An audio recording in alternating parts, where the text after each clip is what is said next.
আসসালামু আলাইকুম, কেমন আছেন সবাই? আশা করছি সবাই ভালো আছেন। আল্লাহর রহমতে আমিও ভালো আছি। এই তো সকাল সকাল ঘুম থেকে উঠে দেখছি বৃষ্টি হচ্ছে, গুড়ি গুড়ি কয়দিন থেকে বৃষ্টি হচ্ছে। আর একদম আকাশ অন্ধকার হয়ে আছে, মনে হচ্ছে অনেক শীত। আর হালকা বাতাসও হচ্ছে আর ঠান্ডাও লাগছে। ফ্যান চাললে ঠান্ডা আর ফ্যান বন্ধ করলে গরম লাগছে, কি যে একটা অবস্থা।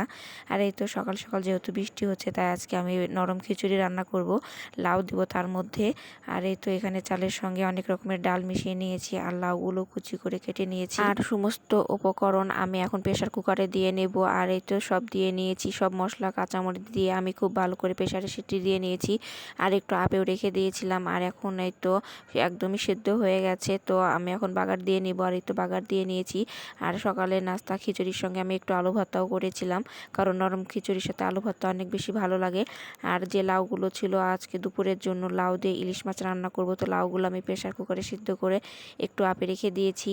আর এখানে লাউ দিয়ে ইলিশ মাছ রান্নার জন্য মশলাগুলোকে ভালোভাবে কষিয়ে নেব। লাউ রান্না করার সময় অল্প পরিমাণে মশলা ব্যবহার করতে হয়, কারণ লাউয়ে খুব একটা বেশি মশলা একদমই ভালো লাগে না, মশলার গন্ধ বের হয়। তো এখানে আমার মশলাটা একদমই কষানো হয়ে গেছে। আর এখন আমি মাছগুলো দিয়ে উল্টিয়ে পাল্টে একটু কষিয়ে নেব। তো মাছগুলো আমি এখানে উল্টিয়ে সুন্দর করে কষিয়ে নিচ্ছিলাম। আর এই তো মাছগুলো প্রায়ই আমার কষানো হয়ে গেছে, এখন আমি মাছগুলো সব উঠিয়ে নেব। আর এই তো মাছগুলো উঠানো হয়ে গেছে। আর সেই মশলার মধ্যে আমি এখন সিদ্ধ করে রাখা লাউগুলো দিয়ে নেব। আর লাউয়ের মধ্যে যে পানি ছিল সে পানি সহকারে দিয়ে নেব, তাহলে এক্সট্রা আর কোনো ঝোলের পানি দেওয়া লাগবে না। তো এই তো লাউগুলো আমি খুব ভালোভাবে একটু নাড়াচাড়া করে রান্না করে নেব। তো বলক চলে এসেছে। আর এখন আমি এখানে মাছগুলো দিয়ে নেব। মাছগুলো যেহেতু একটু কষিয়ে নিয়েছিলাম, সেজন্য একটু পরেই দিচ্ছি। তো এখন মাছগুলো দিয়ে খুব ভালো করে উল্টিয়ে পাল্টিয়ে একটু সাজিয়ে দেব। তো এভাবে ইলিশ মাছ দিয়ে লাউ রান্না করলে অনেক বেশি ভালো লাগে। আর এই তো আমার তরকারিতে বলক চলে এসেছে, তো একটু নাড়াচাড়া করে দিচ্ছিলাম। আর এই তো আমার ইলিশ মাছ দিয়ে লাউ রান্না করা হয়ে গেছে। এভাবে রান্না করলে অনেক বেশি মজা লাগে। আর এখানে আজকে আমি করলা চচ্চড়ি করছিলাম, কারণ আমার যা ইলিশ মাছ খায় না, তো তার জন্য করলা চচ্চড়ি করছিলাম। আর এই তো করলা চচ্চড়ি রান্না প্রায় শেষ। আর অল্প করলা ছিল আর অল্প তরকারি, খেতে অনেক বেশি ভালো লাগে। তো করলা রান্না হয়ে গেছে। এখানে আমি একটু শাক বাগার দিয়ে নেব, কারণ কয়েকদিন আগে আমি কলমি শাক সেদ্ধ করে ফ্রিজে রেখে দিয়েছিলাম। তো সেই শাকগুলো আজকে বাগার দিয়ে নিব। আর কলমি শাক খেতে আমার অনেক বেশি ভালো লাগে। আর কলমি শাকটা প্রায় সবাই অনেক বেশি পছন্দ করে। ফ্রিজে রাখার কারণে শাকগুলো থেকে অনেক বেশি পানি বের হয়েছিল, তো শাকগুলো আমি বারবার নাড়াচাড়া করে একদমই ভাজা ভাজা করে নেব। আর এই তো আমার শাক ভাজি করা হয়ে গেছে।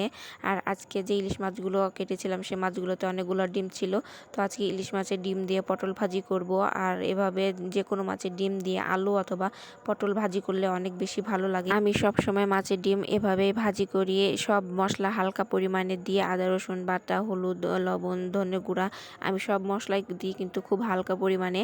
আর এই তো মশলাগুলো দিয়ে আমি খুব ভালোভাবে একটু পানি দিয়ে কষিয়ে নেব। আর কষানো হয়ে গেছে, তো এখানে আমি পটলগুলো আগে দিয়ে নেব। দিয়ে পটলগুলো খুব ভালো করে নাড়াচাড়া করে একটু কষিয়ে নেব, কারণ পটল থেকে অনেক পানি বের হয় আর পটলটা সেদ্ধ হতে সময় লাগে। আর এই তো পটলগুলো আমি ঢাকা দিয়েছিলাম, একদমই পানি অনেকটাই বের হয়েছে। তো আমি এখন এই মাছের ডিমগুলো দিয়ে নেব। আর মাছের ডিমগুলো আমি আগে হাত দিয়ে চটকে রেখেছিলাম।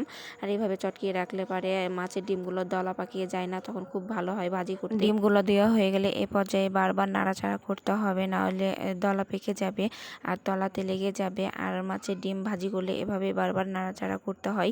আর পটল থেকে অনেকটা পানি বের হয়েছে, তো বারবার নাড়াচাড়া করে পানিগুলোকেও শুকিয়ে নেব। ভাজিটাকে আরেকটু ঝাল ঝাল করার জন্য এ পর্যায়ে কয়েকটা কাঁচামরিচ দিয়ে নেব। আর কাঁচামরিচগুলো দিয়ে নাড়াচাড়া করে কিছুক্ষণ রান্না করে নেব। আর এভাবে রান্না করে নিলে ভাজিটা প্রায়ই হয়ে যাবে। আর এই তো ভাজিটা করা একদমই শেষ। তো সবাই ভালো থাকবেন, আল্লাহ হাফেজ।